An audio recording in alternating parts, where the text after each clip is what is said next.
सो temperature बढ़ेगा तो number of free electrons बढ़ेंगे। नंबर ऑफ फ्री इलेक्ट्रॉन्स बढ़ने से क्या होता है, अगर obviously number of free electrons बढ़ जाएंगे या मैं बोलूं इलेक्ट्रॉन डेंसिटी बढ़ जाएगी, तो सिंपली मैं इसको रिलेट कर सकता हूं कि अगर इलेक्ट्रॉन्स ज्यादा हैं जो करंट को कंडक्ट करेंगे तो मेरा करंट बढ़ जाना चाहिए, रेजिस्टेंस कम हो जाना चाहिए, राइट।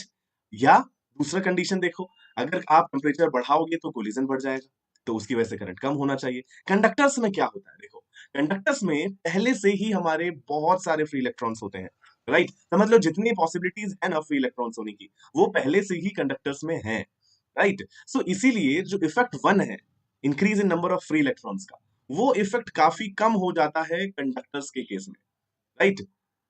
लेकिन कोलिजन वाला इफेक्ट ये बढ़ जाता है। सभी लोगों को याद है मैंने लास्ट क्लास में क्या क्या पढ़ाया था।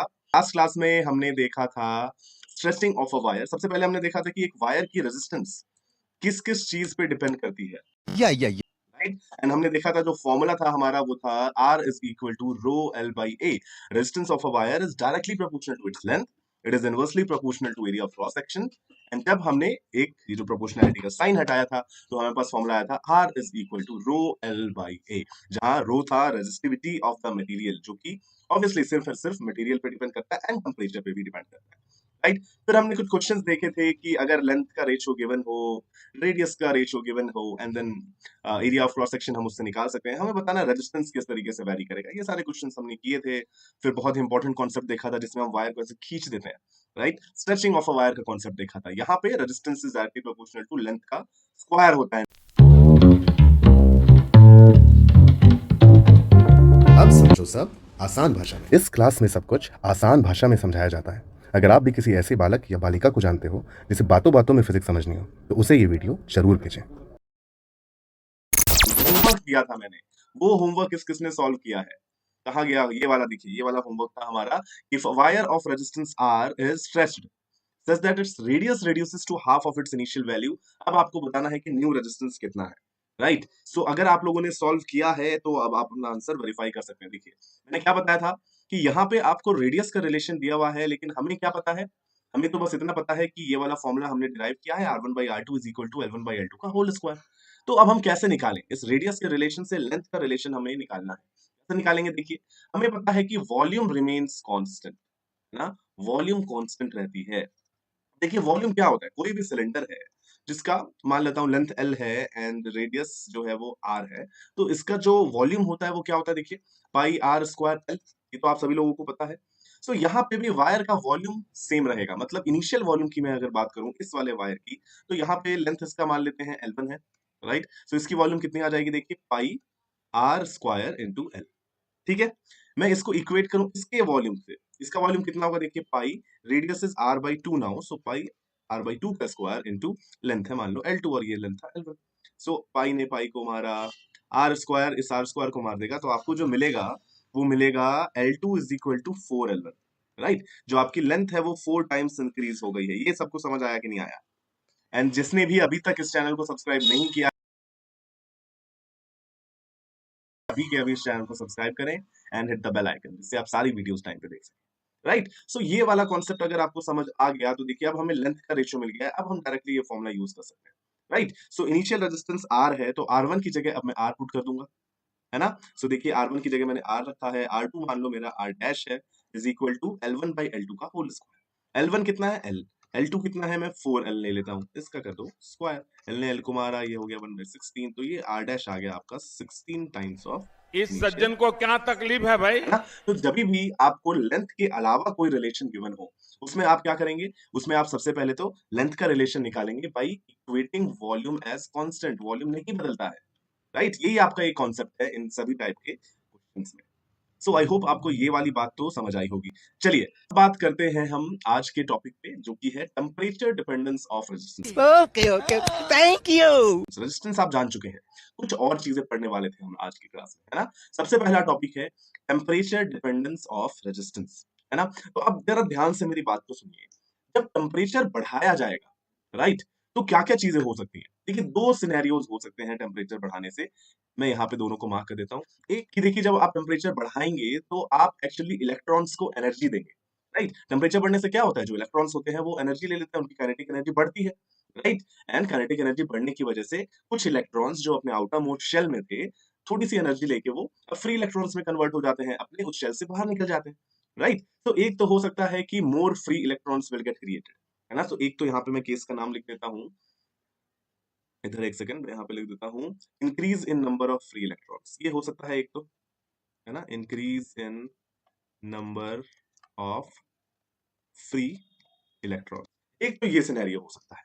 दूसरा सिनेरियो क्या हो सकता है, देखिए, अब जब आप टेम्परेचर बढ़ाएंगे तो जैसे जैसे अभी मैंने आपको कहा था कि टेम्परेचर बढ़ाने से काइनेटिक एनर्जी बढ़ेगी, काइनेटिक एनर्जी बढ़ेगी मतलब ये लोग ज्यादा तेजी से मूव करने लगेंगे, एंड ज्यादा तेजी से मूव करेंगे इलेक्ट्रॉन्स, तो क्या होगा, ये ज्यादा टकराएंगे, ये ज्यादा कोलाइड करेंगे। ये समझ आया कि नहीं आया, राइट। तो अब ये अगर ज्यादा कोलाइड करेंगे तो ये भी यहाँ पे एक मैं सिनेरियो लिख देता हूं कि कोलिजन्स विल इंक्रीज। कोलिजन की स्पेलिंग सही है, चलो ठीक है, स्पेलिंग से क्या मतलब है, कॉन्सेप्ट समझ लो यार, ठीक है। कोलिजन बढ़ जाएगा, ये दो चीजें हो सकती हैं कि नहीं हो सकती हैं, ठीक है। सो अब देखते हैं कि किस केस में, जैसे होता क्या है ना कि मेटल्स के केस में या कंडक्टर्स के केस में कोई एक ज्यादा डोमिनेट कर जाता है इफेक्ट और दूसरा कम होता है, ऐसे सेमीकंडक्टर्स के केस में दूसरा हो जाता है। तो देखते हैं सबसे पहले कंडक्टर्स के केस में क्या होता है, राइट। सो देखो ये बातें आपको समझ आई कि नहीं आई, सबसे पहले आप ध्यान लगा लें, मैं केसेस का नाम दे देता हूं, चलो लेट्स से इसको मैं बोल देता हूं केस 1, ठीक है, एंड ये हमारा है केस 2। इफेक्ट 1 या इफेक्ट 2 बोलना ज्यादा बेटर था, लेकिन चलो अब मैंने केस 1 केस 2 लिख दिया, ठीक है। सो टेम्परेचर बढ़ेगा तो नंबर ऑफ फ्री इलेक्ट्रॉन्स बढ़ेंगे, नंबर ऑफ फ्री इलेक्ट्रॉन्स बढ़ने से क्या होता है, अगर obviously number of free electrons बढ़ जाएंगे या मैं बोलूं इलेक्ट्रॉन डेंसिटी बढ़ जाएगी, तो सिंपली मैं इसको रिलेट कर सकता हूं कि अगर इलेक्ट्रॉन्स ज्यादा हैं जो करंट को कंडक्ट करेंगे तो मेरा करंट बढ़ जाना चाहिए, रेजिस्टेंस कम हो जाना चाहिए, राइट।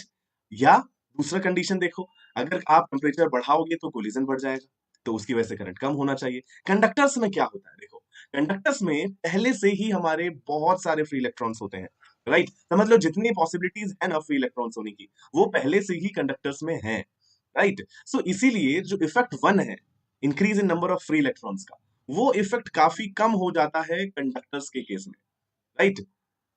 लेकिन कोलिजन वाला इफेक्ट ये बढ़ जाता है, राइट। तो मैं यहाँ पे लिख देता हूँ, एक सेकंड, यहाँ पे थोड़े और नोट्स आपके आपके लिए लिख देता हूँ जिससे आपको परेशानी ना हो, right. So increase in number of free electrons will actually increase conductivity, ठीक है, ये आपका कंडक्टिविटी बढ़ाएगा जिसकी वजह से रेजिस्टेंस कम हो जाएगा, right. And collisions will increase resistance, ये क्लियर है। तो कंडक्टर्स के केस में हमने क्या देखा, कंडक्टर्स के केस में ऑलरेडी फ्री इलेक्ट्रॉन्स बहुत ज्यादा रहते हैं, राइट। इसीलिए केस 1 इतना डोमिनेंट नहीं होता, कंडक्टर्स के केस में कोलिजन्स ज्यादा होने लगते हैं, इसकी वजह से क्या होता है, रेजिस्टेंस इंक्रीज हो जाता है। तो यहां पे मैं लिख सकता हूं कि effect 2 is dominant over effect. ये समझ आ रहा है कि नहीं, प्लीज कमेंट करके मुझे यहाँ पे बताते रहिए, आप लोगों को ये क्लियर हो रहा है या नहीं हो रहा है। Is dominant over effect 1, hence मैं क्या बोल सकता हूं, hence I can write that resistivity or resistance directly increases as temperature increases। ये क्लियर है भाई सबको, जल्दी से बताओ, ठीक है। इसका एक फॉर्मूला भी है जिसपे आपको क्वेश्चंस तो नहीं आने हैं, लेकिन मैं फिर भी आपको थोड़ा सा बता देता हूं यहाँ पे, राइट। सो आप बस एक बार इसको देख लीजिए कि ये कैसा है फॉर्मूला, राइट। सो देखिए, अब देखिए किस चीज पर डिपेंड करेगा, तो देखो यहाँ पे कि जो आपका जो रेजिस्टेंस है वो चेंज इन टेम्परेचर जितना ज्यादा होगा उसकी डायरेक्टली प्रोपोर्शनल होगा, राइट। ऑब्वियसली जितना ज्यादा आप टेम्परेचर इंक्रीज करोगे उतना ज्यादा आपका रेजिस्टेंस भी इंक्रीज करेगा, राइट। तो जो आपका फॉर्मूला होता है वो देखिए मैं इस तरीके से लिख सकता हूं कि resistance is change in resistance is directly proportional to change in temperature, है ना। तो यहां से मैं लिख सकता हूं कि R final minus R initial is directly proportional to change in temperature, और इसकी जगह मैं क्या लिख सकता हूं, इसकी जगह मैं लिख सकता हूं यहाँ पे अल्फा डेल्टा टी, राइट। और एक और बात आपको ध्यान देनी है कि जो आपका चेंज होगा ना इनिशियल रेजिस्टेंस के भी डायरेक्टली प्रोपोर्शनल होगा, अगर इनिशियल रेजिस्टेंस ज्यादा है तो चेंज इन रेजिस्टेंस भी ज्यादा होगा, ठीक उसी तरीके से जैसे आपने एक्सपेंशन ऑफ थर्मल एक्सपेंशन पढ़ा है, राइट। कि आपके पास कोई दो, मान लेते हैं कोई दो नॉर्मल सा कोई भी दो चीज है, मेटेलिक वायर है मान लो दो, राइट। टेम्परेचर बढ़ रहा है तो जो वायर का लेंथ पहले से ज्यादा होगा उसका ऑब्वियसली एक्सपेंशन भी ज्यादा होगा, ठीक उसी तरीके से जो आपका इंक्रीज इन रेजिस्टेंस है राइट, वो डायरेक्टली प्रोपोर्शनल होता है इनिशियल रेजिस्टेंस के। इनिशियल रेजिस्टेंस ज्यादा होगा तो चेंज भी ज्यादा होगा, टेम्परेचर ज्यादा बढ़ाएंगे तो भी चेंज ज्यादा होगा, राइट। सो यहाँ पे आप क्या लिख सकते हैं, इन दोनों चीजों को कंबाइन कर देता हूँ, राइट। तो देखिए दोनों चीजों को कंबाइन करने के बाद आपके पास क्या आएगा, आपको मिलेगा delta R is proportional to R I delta T, right. अब जब आप इसको चेंज करेंगे तो क्या मिलेगा आपको, delta R is equal to some, यहाँ पे अल्फा लिख देता हूँ, ये अच्छा ये अल्फा और इस प्रोपोर्शनल में आप कंफ्यूज मत होइएगा, इसको alpha are I delta T लिख सकते हैं हम। और डेल्टा आर क्या होगा, फाइनल माइनस इनिशियल, राइट। तो यहाँ से मैं फाइनल रेजिस्टेंस लिख सकता हूँ इनिशियल रेजिस्टेंस प्लस ये alpha are I delta T, जहाँ की ये जो अल्फा होता है ना वो कहलाता है टेम्परेचर कोफिशिएंट ऑफ रेजिस्टेंस, है ना। खैर इसको आपको इतना डिटेल में पढ़ना नहीं है, इसलिए मैं भी थोड़ा इसी तरीके से आपको पढ़ा रहा हूँ। आप बस एक बार फॉर्मूला देख लो कि देखिए जैसे जैसे किस किस चीज पे डिपेंड करता है, बस आप ये देख लो, राइट। आपको ध्यान बस ये रखना है कि कंडक्टर्स के केस में रेजिस्टेंस इंक्रीज होता है क्योंकि कोलिजन डोमिनेट करता है, कोलिजन बढ़ जाता है, राइट। और ये जो अल्फा होता है ये क्या कहलाता है, ये कहलाता है, इधर लिख देता हूं चलो, ये कहलाता है टेम्परेचर कोफिशिएंट ऑफ रेजिस्टेंस। ये क्लियर है ये सारी चीजें आपको। चलिए सो अब बात करते हैं कि चलो रेजिस्टेंस हमने देख लिया, कंडक्टर्स में क्या होता है, आप जब टेम्परेचर बढ़ाओगे। सेमीकंडक्टर्स में कुछ और सीन होता है। सेमीकंडक्टर्स के केस में सेमीकंडक्टर्स क्या होता है, जैसे सिलिकॉन हो गया, राइट, जर्मेनियम हो गया, ये बहुत सारे आप एग्जांपल्स और भी ज्यादा आगे की क्लासेस में देखेंगे, राइट। सेमीकंडक्टर्स करके एक पूरा टॉपिक है आपका एक्चुअली 12th में, है ना। काफी इंटरेस्टिंग टॉपिक है, मैंने तो इंजीनियरिंग भी ईसीई से की है, ईसीई से।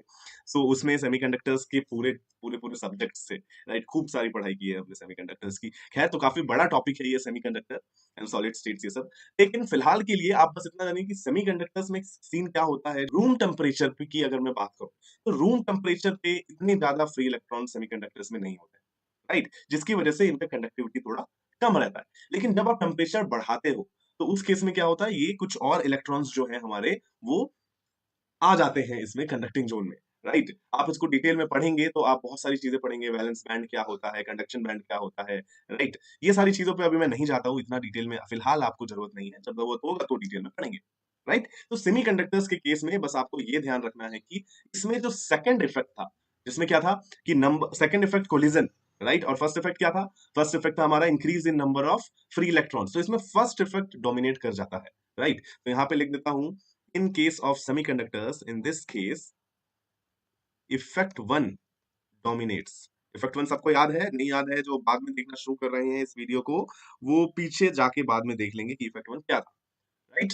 सो effect 1 dominates over effect 2, hence due to increase in number of free electrons, लिख देते हैं यहाँ पे चलो, due to increase in number of free electrons conductivity increases.